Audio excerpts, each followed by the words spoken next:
Hello, this is the late edition of the West Country Tonight. The headlines this evening.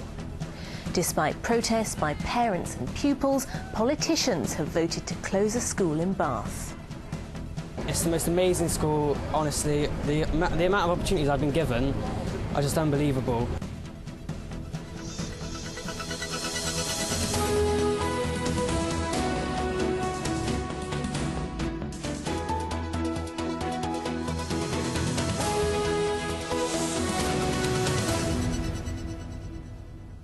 Good evening. First tonight, we've just heard that in a surprise move, councillors have turned down plans for Bristol City's stadium at Ashton Gate to become a giant hypermarket. The football club said it needed the money to fund a new ground south of the city, but in the last half hour, planners voted against it, as Robert Murphy reports. This was the dream, World Cup football in Bristol City's new ground at Ashton Vale. But it was based on the condition their old ground was sold for redevelopment. Sainsbury's planned the new store at Ashton Gate, but tonight their plans were rejected. Transport was one concern. What we're talking about is a vast supermarket. It would be the biggest Sainsbury's in the southwest. So too was the store's size. Architect and designer George Ferguson spoke against the plans. He raised the point that it would affect the independent shops where he lives. That's the nature of business, isn't it? You know, the big boys win. If the big boys win, you destroy the city. I mean, this is becoming supermarket city. The essence of an independent, sustainable, good city is one that has a lot of independent, small, local businesses that you're much more likely to have a decent conversation in a small shop. You're much more likely to get personal service in a small shop than you would in one of these huge supermarkets.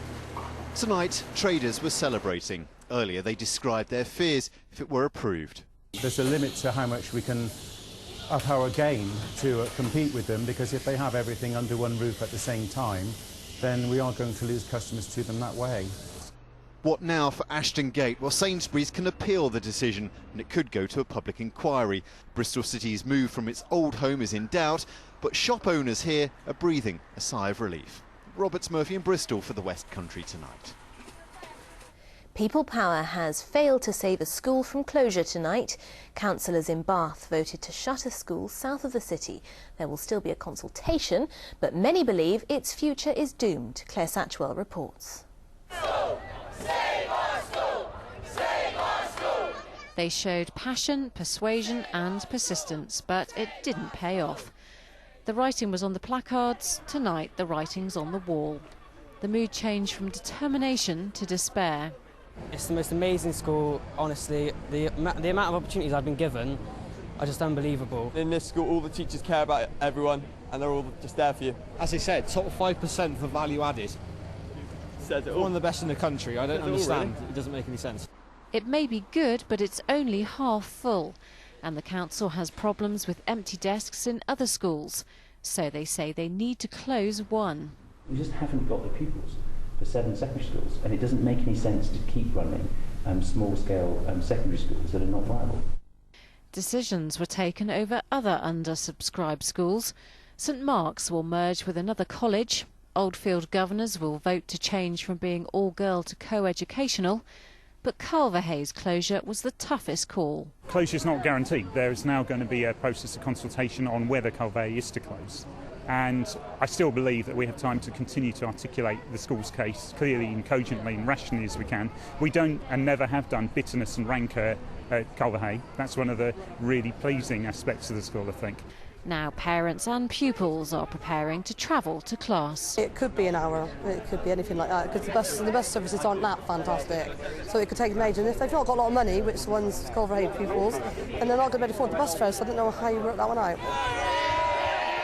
They'll fight some more, but it appears for Culverhay School, time is running out. Claire Satchwell for the West Country Tonight. Well, staying with the subject of school cuts, a preschool near Taunton will close because there aren't enough new pupils. Stoke St Mary Preschool, which opened in 1974, has had its funding cut by the government. Parents started a campaign but didn't manage to sign up the 30 new children needed to keep it open. A man's been arrested on suspicion of attempted murder after a shooting in Gloucester. A 24-year-old man was shot and injured outside a house in the Matson area of the city nearly 2 weeks ago. 2 other men questioned on suspicion of assisting an offender have been released on bail. The Ministry of Defence has confirmed it will continue to operate its Defence Science and Technology Laboratory, known as DSTL, at Porton Down in Wiltshire. It follows proposals by the Health Protection Agency, based nearby, to switch its operations to a new base in Essex. The MOD says its own military establishment would not be affected if the HPA move goes ahead. The American president has praised the people of Wootton Bassett for the way they honour fallen troops. We want to honour our fallen warriors with the respect and gratitude that they deserve, whether it's here at Dover or in the small British town of Wootton Bassett, where people line the streets in a solemn tribute that represents the best of the British character. Barack Obama was speaking during David Cameron's first visit to the States as Prime Minister. His comments came on the day the High Street once again came to a standstill for 4 servicemen killed in Afghanistan. And that is the news this evening. Time now for the weather.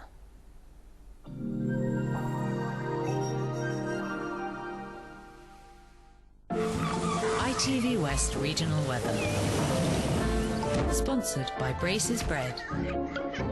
Enough said.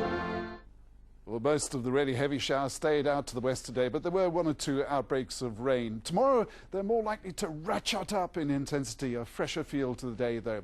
Now, a touch cooler tonight as well, and any of today's showers should be long gone, so it's a case of patchy cloud tonight with some clear spells. Tomorrow may well start bright again, but it won't be long before the showers drive in from the west, a fairly active line of them running through from southwest Somerset and into the Bristol area and Gloucestershire. Wiltshire, though, is more likely to stay dry. The shower route remains through the afternoon, still in line for some heavy ones and even a rumble of thunder. Even with the temperatures creeping up to 21, it will still feel fresher.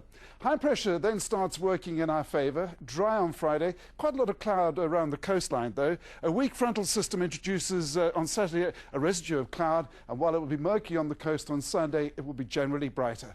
Good night. Sponsored by Braces Bread. Enough said.